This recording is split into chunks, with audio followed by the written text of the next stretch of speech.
Hello, hello, hello. Reka twongere tubahe ikaze inshuti bakunzi ba TV show. Aka kanya twaje tubazaniye umuhanzi. Uyu muhanzi yitwa nde? Reka twibwire ubundi dutangire atubwire byinshi nkuko bisanzwe. Niba utarakanda subscribe yikande ubundi tujyane. Tuguhaye ikaze ku Rukumbuzi TV show. Murakoze cyane. Mu by'ukuri amazina yanjye nitwa Olivier Nshimiyimana. Nshimiyimana Olivier. Uyu munsi rero tuguhaye ikaze ku Rukumbuzi TV show. Ahangaha tugiye kujya twakira abahanzi benshi buri munsi, ibyamamare muri muzika cyane cyane twibanda muri gospel. Ngaho tubwire rero Olivier, umuziki bimeze bite? Umuziki gukora uko bikwiriye. Mu by'ukuri turimo turakora indirimbo nyinshi zitandukanye. Hari indirimbo ziri mu studio, hari zasohotse. Ngira ngo nsabe buri muntu wese utarazibona agende kuri channel yanjye yitwa Olivier Nshimiyimana, ahita zisangaho indirimbo nyinshi cyane zitandukanye. Olivier, tutaragera ku ndirimbo, abantu nkeka ko abantu benshi ubu ngubu batakuzi, sibyo se? Ndashaka ngo ubanze urangire abantu Olivier ninde. Olivier ubundi winjije mu muzika gute, byagenze bite? Indirimbo ya mbere yasohotse ryari? Mbe tubwire, dusangize ku buzima bwawe. Natangiye kuririmba 2017 ndirimba mu makorari, ariko ntangira kuririmba nk'umuhanzi 2020. Yego. Indirimbo yanjye ya mbere yasohotse 2021. Yitwaga nguki? Yitwaga uzaninde gusubira inyuma. Natangiye nkora amarerigisi, ariko kugeza ubu ngubu namaze gukora video imwe. Yego. Yitwa ku musaraba. Okay. Ngira ngo muramwumva, ni Olivier yatangiye akora indirimbo imwe, ariko ari kutubwira ko yazamuye urwego, ubu ngubu ageze naho yaba yarakoze amashusho. Ngira ngo munagende mugere kuri channel ye, ubundi mumushyigikire nkuko n'ubundi mubikorera abandi. Olivier, ngaho tubwire rero indirimbo ya mbere urayisohoye. Ese tubwire nka bwa mbere ugera muri studio byari bimeze bite ukora iyo ndirimbo bwa mbere? Ngera muri studio bwa mbere numvaga ari ibintu nyine biri aho ngaho, mbona bitazagera naho bigera cyane. Wabigiyemo wikinira?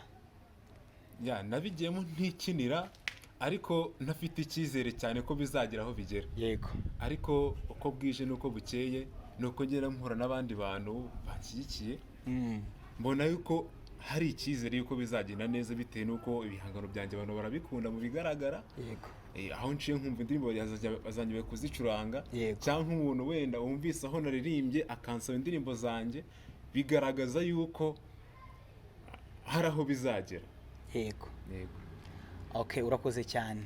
Reka mbabwire ko uyu Olivier tuvugana ubu ari umuhanzi umaze kugenda indirimbo nyinshi, nibyo? Yego, ntabwo wibeshye. Ubu ngubu ugeze ku mubare w'indirimbo zingahe? Maze gukora indirimbo zigera muri 12. 10 na bro zose? Yego. Ariko iziri kuri YouTube ndibaza ari indirimbo nk'icumi. Iziri kuri YouTube yawe ni indirimbo 10. Ariko ubundi ufite indirimbo 12 album. Mbese Olivier, izi ndirimbo urateganya kuzishyira hanze ukora nka launch, cyangwa uri gucururiza kuri YouTube bisanzwe gusa? Nigeze gukora launch ya audio bisanzwe mu kwa 10 ku itariki 8 mwaka ushize 2022. Yego. Ndatekereza yuko agafaranga urakabona neza pe. Agafaranga narakabonye karinganiye, katari kenshi, ariko iyo byose nta kintu bitwaye. Ibya mbere nyine umunakira uko bije. Okay. Uyu ni Olivier turi kumwe nk'umuhanzi uririmba gospel. Nta nubwo uri buducike buri utaduhaye agapera kugira ngo uririmbe abantu twumve n'ijwi ryawe. Ubu hari abantu batazi ngo Olivier se muri studio yaririmbira. Buri hari abantu baza bakabeshya akajya muri video, nyamara ugasanga mu by'ukuri ntabwo yigeze afata umwanya ngo aririmbe kuko yenda ijwi rye rikemangwa. Ugasanga kubw'iyo mpamvu dukenera ko abantu twatumiye ahangaha bagaragaza ko aribo baririmbye izo ndirimbo zabo. Tukiri aho ngaho rero, ese ndakubaza nk'uko njya mbaza abandi bahanzi, muri gospel mu rwego rw'abahanzi mubona umuziki wanyu utera imbere cyangwa harabura iki ngo umuziki wanyu utere imbere abantu ugira icyo ubamarira? Mu by'ukuri gutera imbere utera imbere Yego. mu buryo bumwe cyangwa ubundi. Iyo ndavuga mu buryo bw'amafaranga. Ese amafaranga mushora mukora aragaruka cyangwa bakwamamaza ubutumwa gusa bigahuriramo? Kenshi mbona amafaranga ataza ari menshi. Yego. Ntabwo aza ari menshi bitewe n'uko abantu bikundiye cyane muri iki gihe indirimbo nyine zisanzwe zasekira. Ariko twizera tudashidikanya ko yuko no muri kino gihe abantu bari kugenda baza bakunda indirimbo za gospel. Yego. Igihe kizaza wenda hari amafaranga nazazamo, ariko nayo ari kuza, ariko si ku rwego rumwe nk'urwa sekira. Yego Olivier, ibyo ndabyumva, ariko ndibaza se kuba indirimbo zanyu zitarebwa cyane, kushobora kugenda ugasanga nk'indirimbo ya Juno cyangwa se ya Keniso ishobora kuba igize miliyoni mu kwezi kumwe cyangwa se mu byumweru, kubera iki gospel ushobora kumara umwaka ifite views 150? Ese ni ubukene bwo kuba mukora audio aciriritse? Biterwa n'iki? Wowe ku ruhande rwawe ubona biterwa n'iki? Ni kwa kundi nyine abantu badakunze iby'Imana se, cyangwa no kuba abahanzi bari gukora indirimbo zidakurura abantu ngo bazumve? Ku ruhande rumwe izo mpande ebyiri zirashoboka. Yego. Ku ruhande rumwe abantu ntabwo bakunze iby'Imana ndetse no kubyumva ni gakeya. Abantu bakunze kureba ibibakurura cyane. Yego. Ku rundi ruhande n'abahanzi cyangwa se n'amakorari muri rusange nabo tugira amahoro kugira ngo izo ndirimbo za gospel zitarebwa cyane. Nimba dukoze indirimbo idafite karite, byanze bikunze ntabwo izarebwa. Yego. Ubwo urumva rero hakenewe ivugururwa mu bahanzi bakora indirimbo nziza zishobora gukurura abantu bakazumva zibaryoheye, ndetse n'abantu bagashishikara no kumva ijambo ry'Imana biciye muri izo ndirimbo. Yego. Ubundi nyamukuru ngira ngo nk'uko abantu baririmba gospel, ikintu cya mbere bashyira imbere si amafaranga bashoye bakora indirimbo, ahubwo akenshi usanga icyo bashyize imbere ari uko mumuza ubutumwa bwiza.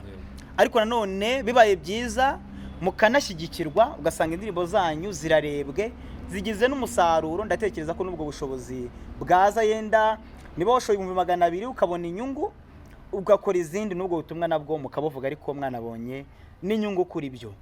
Olivier, ndagushimiye kuba witabiriye rwose ubutumire bwacu. Urakoze cyane. Ntabwo waducika rero, nko twabisezeraniye abavandimwe badukurikira hano kuri channel Urukumbuzi TV, turirimba imwe mu ndirimbo zawe abantu baba bakuziho cyangwa se batakuziho, kugira ngo bamenye ko unahari kandi ari wowe uririmba ibyo bintu. Ku musaraba wa Yesu niho nawo n'insinzi, naho ibyaha byawe byaba byarahomeye. Haleluya. Arabyezuka bamushya. Haleluya. Ku musaraba wa Yesu niho nawo n'insinzi, naho ibyaha byawe byaba byarahomeye. Arabyezuka bamushya. Okay. Urakoze cyane Olivier. Ngira ngo mwabyumvise, ni umusore ufite impano, ntabwo ari abantu bapapira, ni umuntu ufite ijwi ryiza bro, ufite ijwi ryiza kabisa. Murakoze cyane. Komereza aho ngaho kandi Imana izabigufashamo ibintu bigende neza. Reka rero nawe twabanye wadukurikiye tukubwire ngo ntugacikwe na rimwe gukurikira ibiganiro tubagezaho, ukora subscribe kugira ngo ujye uba wa mbere mu kubona notification yuko hari icyo dushizeho, kandi ndagusezeranya ko ni byinshi cyane. Komeza ubane natwe kandi amahoro y'Imana akomeze kubana nawe. Murakoze cyane.